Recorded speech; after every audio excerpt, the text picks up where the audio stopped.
तो अस्सलामुअलैकुम नाज़रीन, जेजेडीवी के प्लेटफॉर्म से मैं हूं सुल्तान और आप देख रहे हैं मेरा डिजिटल चैनल।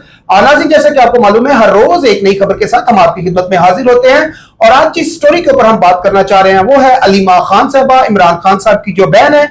और बीच में इसी स्टोरी में आ रहे हैं केपीके के वजीर आला अली अमीन गंडापुर। आखिर अली अमीन गंडापुर ने आज जो कहने के गद्दारी का जो इल्जामात लगाया है अलीमा बीबी के ऊपर, वो इतना संगीन क्यों लगाया गया है? आखिर पार्टी में कौन सी ऐसी चीज है जो पार्टी वर्कर को या एमपी एमएनए को एक नहीं होने दे रही? आखिर पार्टी टूट फूट का क्यों शिकार है? और आखिर अलीमा खान साहबा ही क्यों इमरान खान साहब का जो पैगाम है जेल से लेकर बाहर आती है? क्या इमरान खान साहब को किसी और पार्टी के जो कह ले एमपी एमएनए है उनके ऊपर एतमाद नहीं रहा, इसीलिए अपनी बहन को इमरान खान साहब मिलते हैं और उन्हीं के जरिए जो पैगाम है वो जेल से बाहर पहुंचाया जाता है। इन्हीं चीजों के ऊपर आज हम बात करेंगे। आज की स्टोरी की जानिब आगे बढ़ने से पहले मेरी रिक्वेस्ट है कि आप मेरे चैनल को लाइक कर दें, शेयर कर दें और ज्यादा से ज्यादा चैनल को सब्सक्राइब करें। और इसी की हम आपसे उम्मीद भी रखते हैं, इसी सपोर्ट की आपकी हमें जरूरत भी है। तो चलते हैं अतीक और इमान सिद्दीकी साहब की जानिब। अतीक और इमान सिद्दीकी साहब के बारे में अगर मैं आपको बताऊं तो सीनियर सियासतदान भी हैं और सियासत में भी बाखूबी नजर रखते हैं और सीनियर कानूनदान भी हैं। अस्सलाम वालेकुम सर, क्या हाल है? जी वालेकुम सलाम एमैनुअल, कैसे हैं आप? ठीक सर, आप सुनाएं कैसे हैं? अल्लाह का करम। बड़े दिनों के बाद मुलाकात हुई है। बस सर, प्रोफेशनल एक्टिविटीज होती हैं तो मुश्किल हो जाता है सम टाइम आपको टाइम देना, लेकिन कोशिश करता हूं कि जब भी टाइम मिले तो मैं आपके पास आऊं। अतीक तो ये बताया, अमूमन मैं एक शेर बोलता हूँ, शेर क्या है, गजल है या पता नहीं कोई गाना है ये, कि कौन भला उस बाग को पूछे हो ना जिसका माली। तो पीटीआई का जो माली है वो है इमरान खान। इमरान खान साहब अंदर है, तो यह क्या चीज है कि पार्टी इसी वजह से टूट फूट का शिकार है? आपने जो है ना इसमें एक लफ्ज में या एक आपने जुमले में ही सारी बात को समो दिया है कि जिस बाग का माली जो है वो उसको बाग से हटा दिया जाए, उसको कैद कर दिया जाए, तो with the span of time उस बाग का उजड़ जाना जो है वो उसका मुकद्दर होता है।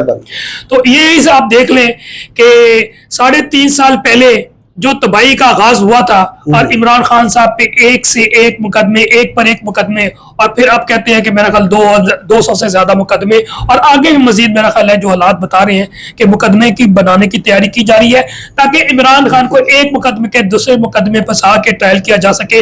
एक मुकदमे में अगर उनको सस्पेंशन ऑफ सेंटेंस होती है तो दूसरे मुकदमे में उनको सजा दे दी जाए। जिस तरह भी नजर आ रहा है कि अगर अल कादिर ट्रस्ट में उनको जमानत हो जाती, यानी कि सस्पेंड हो जाती उनकी सजा, तो इमरान खान साहब को रिहाई मिल जाती, लेकिन उसको डिले करने के लिए अब 15 अक्टूबर की डेट दे दी गई है। और अब लाइट चलेगी तो जल्दी में जज साहब ने तोशाखाना 2 जो है, तोशाखाना 2 में उससे पहले फैसला सुना देंगे। तो ये सिलसिला चल रहा है। मुख्तसर ये है कि बाग का जो माली है उसको कैद कर दिया गया है, तो उजड़ना तो मुकद्दर था। और अब सबने देखा कि 3.5 साल साहबा के बारे में बताया ना, ये क्या वाकई कोई एस्टैब्लिशमेंट का जाल फैलाया? अब अलीमा खान साहबा पे आए तो ये 3 बहनें हैं। नौरीन नियाजी साहबा भी हैं, उस्मान नियाजी साहब भी हैं और अलीमा नियाजी साहबा भी हैं। और मैं समझता हूँ मैं समझता हूँ कि उनका सियासत से तो कोई ताल्लुक नहीं है।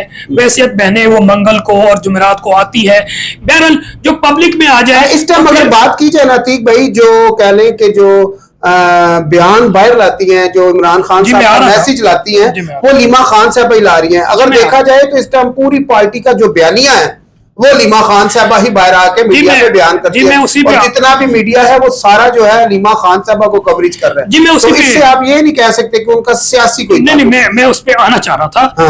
आपको मालूम है कि हर शख्स कंप्रोमाइज, कंट्रोल और मैनेज नजर आता है और किसी को भी जो है ना ओवर रूल नहीं कर सकते। लेकिन इन तमाम को देखा जाए जाके जो इस वक्त पीटीआई में मौजूद है, मिसाल के तौर पे राजा अकरम साहब है, सलमान अकरम राजा है, या गौर साहब है, या शेख वकास साहब है, या दूसरे ABCXYZ है, अगर या अली अमीन गंडापुर है दूसरे हैं, तो ये सामने जो है ना अक्सर तो सारे जो है वो बेचारे छोड़कर चले गए और जो रह गए हैं वो खामोश होकर बैठ गए हैं। आप देख लें, मिसाल अली मोहम्मद का नाम लेके तो अली मोहम्मद तो आते ही नहीं है, शहरियार अफरीदी आते ही नहीं है, असद कैसर आते ही नहीं है। तो चंद कैरेक्टर्स रह गए हैं जिनपे ये सारी चीजें घूमती है।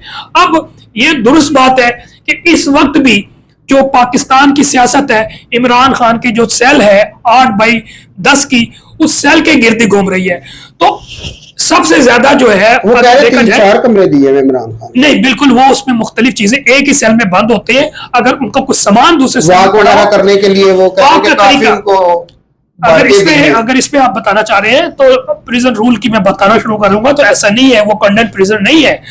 उनका अगर राइट है ना, जो प्रिजन रूल्स के हिसाब से, वो जो हम प्रिजन रूल में, पाकिस्तान प्रिजन रूल में एक लॉकआउट का जिक्र आता है, एक लॉकअप का जिक्र आता है। लॉकआउट जो है ना अर्ली इन द मॉर्निंग नमाज के वक्त हो जाती है, ताकि वो नमाज के वक्त, और जो मगरिब की अजान होती है उस वक्त लॉकअप होता है, बंद कर देते हैं जी। इसका मतलब है आप फजर से लेके मगरिब तक का दौरानिया देखें तो अगर 5 बजे फजर है तो जाके 6 बजे, यानी कि 12-13 घंटे वो उनको फ्री रहना चाहिए इमरान खान साहब को। फिर इसके अलावा जो है वो अकेले रह रहे हैं।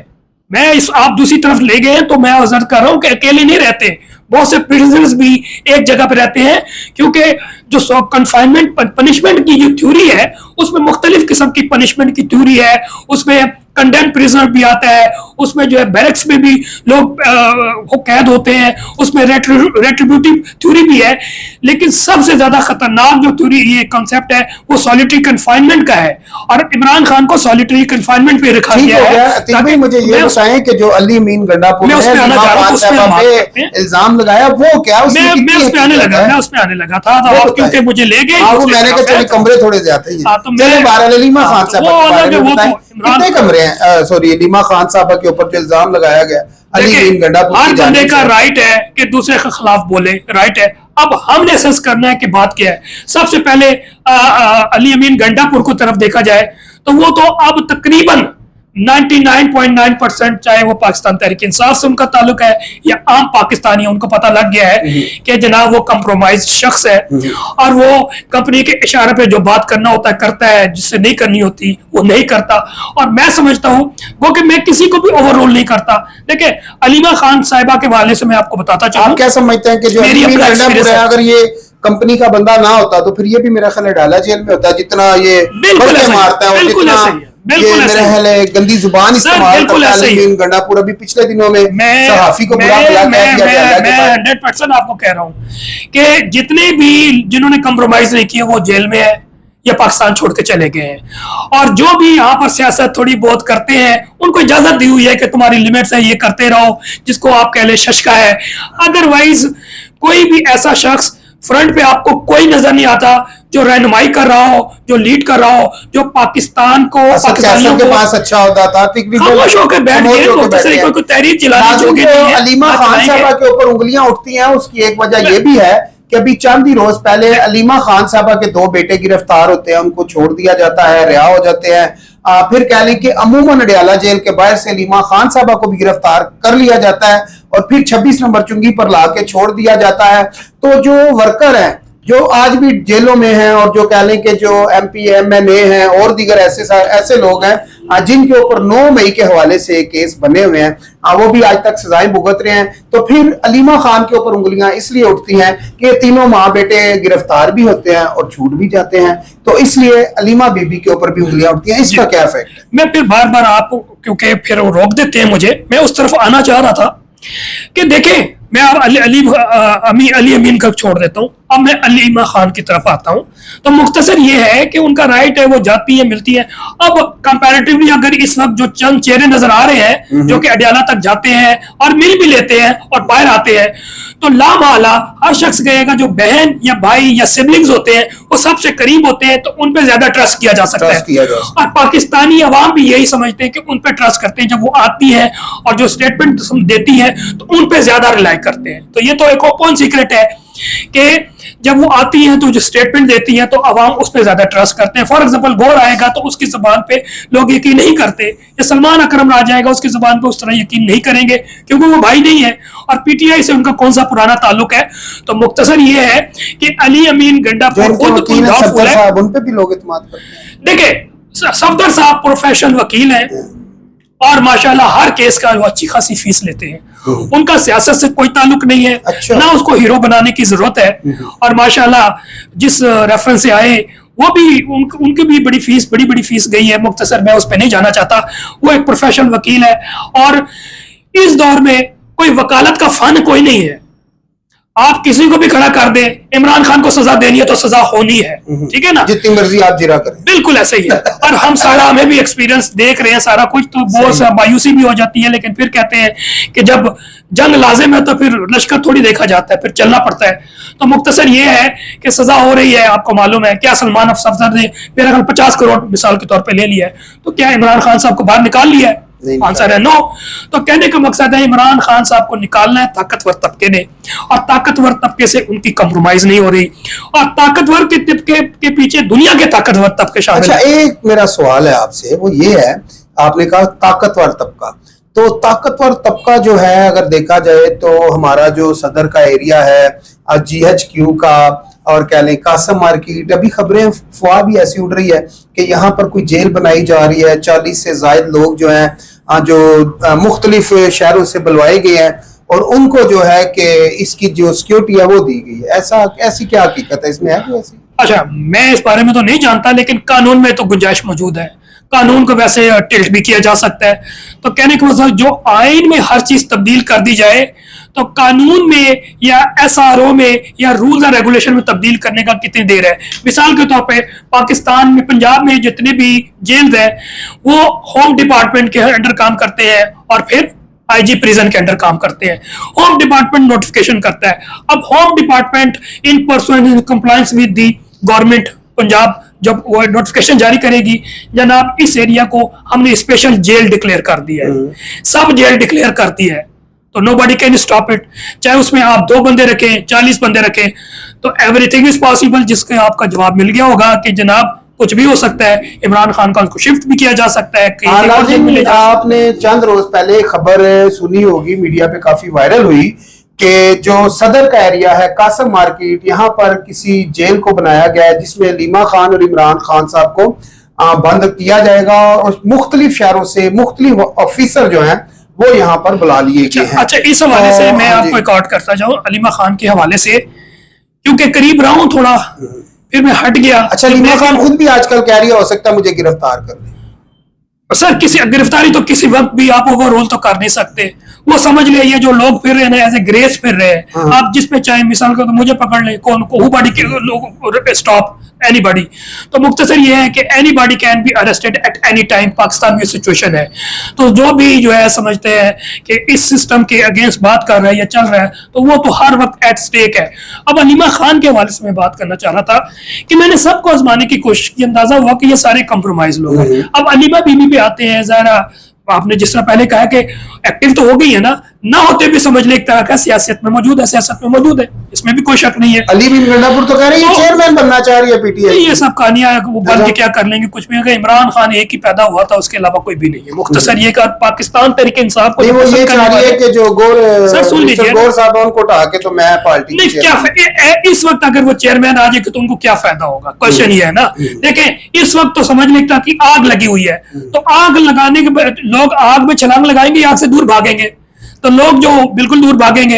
अलीमा खान की इज्जत वैसे ही मौजूद है, ज़हरा खान की बेटी बहन है, तो फिर उसको क्या जरूरत है उस आग में छलांग लगाने की? तो मैं इसको पसंद बात को ऑन नहीं कर रहा। अब अलीमा खान के हवाले से मैं बताना चाह रहा था, आप दूसरा क्वेश्चन कर रहे हैं कि अलीमा खान जो है ना, पॉलिटिकली इतनी वाइस खातून मैंने नहीं पाया, ठीक है ना। मैंने उनसे बताया कि पाकिस्तान तहरीक इंसाफ में और अगर तहरीक चलानी है वर्ल्ड अक्रॉस द कंट्री, तो मैकेनिज्म मेरे पास मौजूद है। मैंने इंसाफ लाया फोरम में बड़ा काम किया है, और अगर 2 महीने दे दें तो मैं तहरीक चलाने के लिए भी तहरीक चलाने की पोजीशन में ला दूंगा। ये तो शेर अफजल मरवत साहब भी कह रहे थे। नहीं, शेर अफजल मरवत की औकात ही कोई नहीं है, वो तो PTI में आया है 2022 में, आपको मैंने बताया भी था, मैंने वीलॉग बताया था कि ये 2 रॉन्ग नंबर है, वो अलग कहानी है। मेरे पास पूरा मैकेनिज्म है और मैंने डेमो करके दिखाया है, वो किसी और वीलॉग में आप मुझे बताइएगा। तो मुख्तसर ये है, क्योंकि इंसाफ लायर फोरम की मेरी पेनिट्रेशन है, मैं 2008 से काम कर रहा हूँ, और शुक्र अल्हम्दुलिल्लाह जितना मैं वोकल पर्सन हूँ और अल्लाह ने जितनी मुझे सलाहियत दी, आप भी जानते हैं, लोग भी जानते हैं। तो कहने का मकसद ये है कि अगर मैं कैद ना हुआ, अगर मैं अगवा नहीं हुआ, अगर मैं मारा नहीं जाता, तो मैं तो ऐसा शख्स हूँ, तो मैं आपको तहरीक चला के दिखा सकता हूँ। मेरे पास पूरा प्लान था, तो मैंने थोड़ा डिस्कस किया कि आप मुझे टाइम देंगे तो मैं आपको पूरा प्लान दूंगा। लेकिन वो खातून चलो बिल्कुल एक घर की खातून नहीं होती कि मिसाल के तौर पर उनको पता है कि ये जो चंद मफाद परस्त गिर्द है वो मेरी डांट सुनने के लिए खड़े हैं। तो जो भी खड़ी हो जाती है वो डांटती है, तुम लोग ये नहीं कर रहे, वो नहीं कर रहे, फलाने नहीं कर रहे, तो वो भी सुनते रहते हैं। और जब वो महफिल बर्खास्त हो जाती है, हर चीज खत्म हो जाती है, तो कहने का मकसद है उन्होंने इस लाइन पे शायद सोचा ही नहीं कि सियासत किस तरह तो होती है। और अगर वो अपने भाई की पार्टी को बचाना चाहते हैं और सही लाइन पे लाना चाहती हैं, तो कभी कोई मीटिंग्स ही नहीं की, को पुराने लोगों के साथ बुलाया ही नहीं गया कि आप बताएं कि किस तरह होगा। नाज़रीन, पुराने लोगों की बात की जाए तो ये बहुत बड़ा पॉइंट है अतीक भाई का, कि एक शख्स है जिसका नाम शाह महमूद कुरैशी है, वो लाहौर की जेल में बंद है, उसको कभी किसी ने मशवरे के लिए भी नहीं पूछा कि हाँ भाई तू कौन है। एक और सवाल है मेरा, वो ये है अतीक भाई कि जो केपीके का जलसा हुआ उसमें जो जूतियां चल गई, जो जूतियां लहराई गई अली मोहम्मद के लिए, और फिर जो है कि अली अमीन गंडापुर यानी कि अपने केपीके के अंदर अगर यही चीज पंजाब में हुई होती तो इन्होंने तो नून लीग को बुरा भला कह के तो पता नहीं क्या क्या मीडिया ट्रायल कर देना था। तो इसके पीछे वो कह रहे कि अभी एक कमेटी बनाई गई है, कह लें कि जो जूतियां क्यों चलाई गई, ये कौन लोग थे, कौन थे, किस तरह थे। जिस तरह नीमा खान साहबा के ऊपर अंडा फेंका गया, तो उससे भी ये पता लगा कि ये जो खातून थी अंडा फेंकने वाली, ये भी पीटीआई की थी। नहीं, पीटीआई की नहीं थी, बिल्कुल। तो अच्छा सुने ना, तो अभी भी वो कह रहे हैं कि जिन लोगों ने जूतियां दिखाई हैं उधर केपीके के जलसे में, कि वो भी पीटीआई के लोग हैं और ये कमेटी बना दी गई है। इसमें कितनी सदाकत है? अडयाले वाले तो बिल्कुल गलत बात है, वो पूरी तरह से जो है ना यहाँ की इंतजामिया मुलविस थी, किसकी डायरेक्शन में आप सबको मालूम है, उसमें नहीं जाना चाहता, बिल्कुल गलत बात है। केपीके का देखे, पाकिस्तान तहरीके इंसाफ की जो सपोर्टर्स है ना, वर्कर्स से ज्यादा मैं सपोर्टर्स की बात करता हूँ, वो इंडिपेंडेंट लोग हैं, पढ़े लिखे लोग हैं, शऊर रखते हैं, उनको पता है पाकिस्तान के साथ क्या क्या ज्यादतियां हो रही हैं। और रिजीम चेंज की जो तबाकारियां जो कि अप्रैल 2022 से शुरू हुई है वो अभी तक चल रही है। आहिस्ता आहिस्ता जो कम शऊर रखने वाले थे उनको भी अंदाजा हो गया कि यूट्यूब रूटर्स यानी कि हर शख्स जो है ना छुरी लेके खड़ा है और जब मौका मिलता है तो अपने मौसम को छुरी मार रहा है। तो मुख्तसर ये है कि अब सबको मालूम हो चुका है कि अली अमीन गंडापुर, इसका मतलब उसकी पूरी हुकूमत, वो सारे जो है ना ब्रूटस है, और वो भी जो है ना कंपनी के साथ मिलके काम कर रहे हैं और सिर्फ टोपी ड्रामा चल रहा है। तो मुख्तसर ये है कि आजाद मंश लोग हैं, बिल्कुल सेंटिमेंट जो है अगेंस्ट है ये अली अमीन गंडापुर और उसके तमाम हवारियों के खिलाफ सेंटिमेंट पूरी तरह से मौजूद है पाकिस्तान तहरीक इंसाफ के वर्कर्स में भी, सपोर्टर्स में, और जिन्होंने भी की है वो अपने उस सेंटिमेंट में की है। वो इमरान खान के साथ वफादार है, वो अली अमीन को गद्दार समझते हैं, वो अली अमीन को समझते हैं कि वो इमरान खान की पीठ पर छुरी घोंप रहा है। तो आप जितनी इंक्वायरी करते रहेंगे और जो भी मैं कहता हूं कि जिन्होंने दिखाया वो खुल के गएगा मैंने दिखाया है और मैं पीटीआई का वर्कर हूं और मैं तुम्हें पसंद नहीं करता, तुमने हर वो काम किया है जो इमरान खान तुम्हें रोक रहा है। मिसाल के तौर पे तुमने अर्थ माइन एंड मिनरल्स में जो है ना उनको सपोर्ट करने की कोशिश की, केपीके में जो जंग चल रही है उसको तुमने सपोर्ट किया। फिर एक 2019 में एक्ट आया था जिसके तहत वो जो आर्म फोर्सेस एजेंसी किसी भी डिस्ट्रिक्ट में जा सकते हैं, उसको रिपील नहीं किया। मुख्तसर ये कि 8-10 स्टेप जो बहुत इंपॉर्टेंट जिससे भी इमरान खान साहब ने कहा, मिसाल के तौर पे इमरान खान ने कहा कि जनाब तुम बताओ कि अफगानिस्तान हमारे दोस्त है, तुम बल्कि वहां तक जाओ, लेकिन वो नहीं जा रहा। मुख्तसर ये कि हर वो काम जो इमरान खान कर रहा है, कहते हैं कि करे, वो नहीं कर रहा और वो काम कर रहा है जो कि पीटीआई के खिलाफ है और पीटीआई की सोच के खिलाफ है। तो अवाम में सेंटिमेंट पीटीआई वर्कर में होना है। यही तो नाज़रीन, जैसा आपने सारी गुफ्तगू सुन ली है और यहाँ पर मैं एक चीज और आपसे शेयर कर दूं कि जो अली अमीन गंडापुर है 26 अक्टूबर को केपीके से इस्लामाबाद आता है, वर्करों को छोड़कर भाग जाता है। ये कोई एक वाकया नहीं, ऐसे बहुत सारे वाकयात हैं। और जब कह लें कि 26 अक्टूबर को यहाँ से अली अमीन गंडापुर साहब गायब होते हैं, बकौल उनके कि 12 जिले मैंने क्रॉस किए हैं और केपीके पहुंचा हूं, जबकि इस्लामाबाद से केपीके तक 12 जिले बनते ही नहीं हैं। तो इसलिए जो कह लें कि जो पीटीआई के वर्कर हैं वो अली अमीन गंडापुर को अब अच्छा नहीं जानते, और खाली अली अमीन गंडापुर नहीं, अली मोहम्मद साहब को भी कह लें कि वहां पर जूतियां दिखाई गई हैं। इसी के साथ मुझे अतीक और रहमान सिद्दीकी साहब को इजाजत दीजिए, मिलते हैं अगली वीडियो में। अपनी राय का इजहार कमेंट बॉक्स में जरूर कीजिएगा। अल्लाह हाफिज।